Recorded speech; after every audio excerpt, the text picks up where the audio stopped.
नमस्कार, मी doctor Rahul Pandit, orthopaedic surgeon. आज अहिल्यादेवी जयंती निमित्त पालकमंत्री सांस्कृतिक महोत्सव या अंतर्गत जी वक्तृत्व स्पर्धा आयोजित केलेली आहे ही खूप छान उपक्रम विचार भारतीने केला आहे असं मला वाटते. कारण आज भारताची जी क्रयशक्ती आहे ती म्हणजे तरुण, आणि याच्यामध्ये वैचारिक पातळी उंचवणं हे खरंच गरजेचं आहे.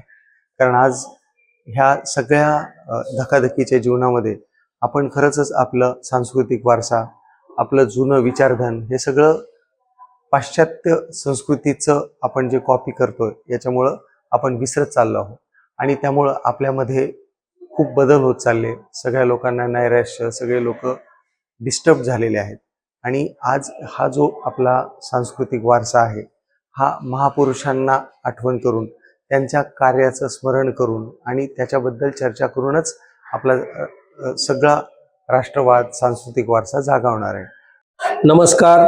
आज पालकमंत्री सांस्कृतिक महोत्सव अंतर्गत जी वक्तृत्व स्पर्धा ठेवलेली आहे अहिल्यादेवी होळकर यांच्या जीवनावर, तिला राज्यस्तरीय वक्तृत्व स्पर्धेला मोठा प्रतिसाद मिळालेला आहे. आपल्या जिल्ह्यातनं सर्व स्पर्धक आलेले आहे आणि अहिल्यादेवींविषयी त्यांनी जे जे कार्य केलं, त्यांचं प्रशासक कसं होतं, त्यांचं धार्मिक कार्य काय होतं, शैक्षणिक कार्य काय होतं, यावर प्रत्येक स्पर्धकांनी आपल्या वक्तृत्वातून किंवा आपल्या मधुर वाणीतून सांगितलेलं आहे. अशा या स्पर्धा होणं फार गरजेचं आहे. आज आपण मोबाईलच्या युगामध्ये ह्या स्पर्धा होत आहेत, याचं कौतुक आहे. मी विचार भारती असेल आपलं पालकमंत्री महोत्सवांचं त्यामधीलच एक भाग म्हणून स्वागत करतो. नगर जिल्ह्यासाठी तसेच शहरासाठी तरुण पिढीला या आपल्या भारत देशाचे खरा इतिहास आणि त्याचबरोबर सांस्कृतिक परंपरा या गोष्टींची ओळख व्हावी आणि त्याचा आधार घेऊन ते पुढच्या पिढ्यांसाठी मार्गदर्शक असं व्हावं.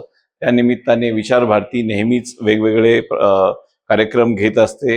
ह्या जिल्ह्याला, शहराला दिशा देण्यासाठी, संस्कृती जपण्यासाठी वेगवेगळे कार्यक्रमाच्या माध्यमातून, विचार भारतीच्या माध्यमात गणेश उत्सव असेल, नवरात्र उत्सव असेल, वेगवेगळे सामाजिक उपक्रम असतील, जो 6 जो आहे, 6 जो उपक्रम आहे, स्वच्छता, संरक्षण, स्वयंरोजगार, अशा वेगवेगळ्या याच्यातून शहराच्या वैभवात जे भर घालेल आणि लोकांचं जीवन जे सुसह्य होईल, लोकांची सांस्कृतिक, औद्योगिक आणि मानसिक दृष्ट्या सुद्धा लोक कसे प्रगती याच्याकडे जातील, विचार भारती वेगवेगळे उपक्रम घेत असते.